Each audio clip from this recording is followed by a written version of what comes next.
આપણે બધા એક ડબલ ઇમેજમાં જીવીએ છીએ. એક ઇમેજ જે આપણે સોસાયટીને બતાવીએ છીએ, પોતાનું બહારનું રૂપ જે આપણે સમાજને બતાવીએ છીએ, અને એક જે આપણે પોતાની પાસે રાખેલું હોય છે. તમે મારી વાત સાથે સહેમત છો કે નહીં, કમેન્ટમાં ચોક્કસથી કહો. હું પોતે એવું માનું છું કે જ્યારે પણ તમે સમાજને બતાવવા માટે તમારું રૂપ જ્યારે બદલો છો, ધારણ કરો છો, ત્યારે એ આર્ટિફિશિયલ હોય છે. અને એ જે જગ્યાએ તમે જતા હો એ અનુરૂપ તમે તમારું રૂપ બતાવો છો. એમાં હું પણ આવી ગઈ. એટલા બધા ડબલ પર્સનાલિટીવાળા માણસો આપણે બધા છીએ. અને એક એ રૂપ છે જે આપણે પોતાની સાથે પોતાના માટે જીવીએ છીએ. હંમેશા એ રૂપ માટે આપણે અવેર રહેવું જોઈએ, અને એ જ રૂપને આપણે આગળ વધારવું જોઈએ એકચ્યુઅલી. એટલે ડબલ પર્સનાલિટી ધીરે ધીરે ઓછી થઈ જાય. પણ એને કરવું કેવી રીતે? એને કરવા માટે સૌથી સારામાં સારો ઉપાય જે મને લાગે છે એ છે સેલ્ફ લવનો ઉપાય. સેલ્ફ લવ એટલે પોતાને પ્રેમ કરવો. પોતાને પ્રેમ કરવા માટે પોતાને જાણવું પડે. પોતાને જાણવા માટે પોતાને શું ગમે છે, શું નથી ગમતું, એની ઝીણવટભરી તપાસ કરવી પડે. અને એ પ્રમાણે ડિસિઝન લેવા પડે કે મને ગમે છે એટલે હું આ કરું છું, અને એટલે હું આ વસ્તુમાં ઇન્વોલ્વ છું. પણ મોટાભાગના લોકો, આપણે બધા જ એવું જ કરતા હોઈએ છીએ કે બીજાને ગમે, બીજાને સારું લાગે એવું આપણે કરતા હોઈએ છીએ. અને જે બીજાને માટે આપણે કરતા હોઈએ છીએ એ એને ગમે એટલા સમય સુધી જ કરતા હોઈએ છીએ. અને એના લીધે આપણે પોતે હર્ટ થઈએ છીએ.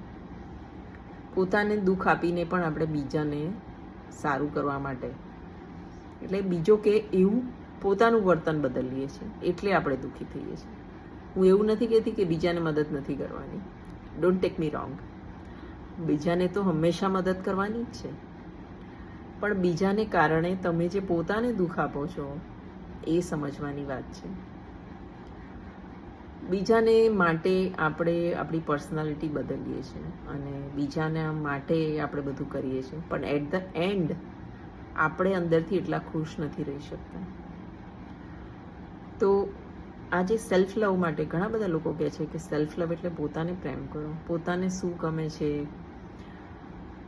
પોતાને કઈ વસ્તુમાં આનંદ આવે છે, પોતાને શું ખાવાનું ગમે છે, પોતાને કેવું પોતાનું જીવન ચલાવવું ગમે છે, એ બધી જ વસ્તુનો બહુ જ ઓછા લોકો વિચાર કરે છે.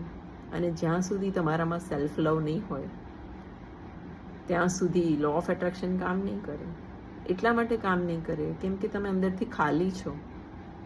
તમારી પાસે કોઈ ફિલિંગ્સ નથી તમારા પોતાને ખુશ રાખવા માટે. બીજાના માટે આપણે આપણી પર્સનાલિટી પણ બદલી કાઢીએ છીએ. એટલે આપણે આપણો પહેરવેશ, આપણી સ્ટાઇલ, આપણી ગમતી હેરસ્ટાઇલ, આપણા ગમતા કપડાં, આપણા ગમતું ખાવાનું, ઘણું બધું બદલી દઈએ છીએ. પણ એનાથી તમે કાયમ ખુશ નથી રહી શકવાના, એ ચોક્કસ સમજી લેજો. અને કેટલા લોકો કેટલી જાતના આપણને અબ્યુઝિસ પણ કરતા હોય છે. જાડી છે, કાળી છે, આપણે એ બધા જ અબ્યુઝિસ આપણા હૃદયમાં રાખી મૂકીએ છીએ અને દુઃખી થઈએ છીએ. સેલ્ફ લવ એટલે પોતાને પ્રેમ કરવો. હું જેવી પણ છું એવી પોતાને સ્વીકારું છું. તમે પોતાને સ્વીકારશો તો જ દુનિયા તમને સ્વીકારશે. તમે પોતે જ અંદરથી દુઃખી છો કે ભાઈ યસ હું જાડી છું તો છું, આઈ એક્સેપ્ટ કે મારી બોડી વધારે છે. હું કાળી છું તો છું, આઈ એક્સેપ્ટ કે હું ડાર્ક કલરની છું.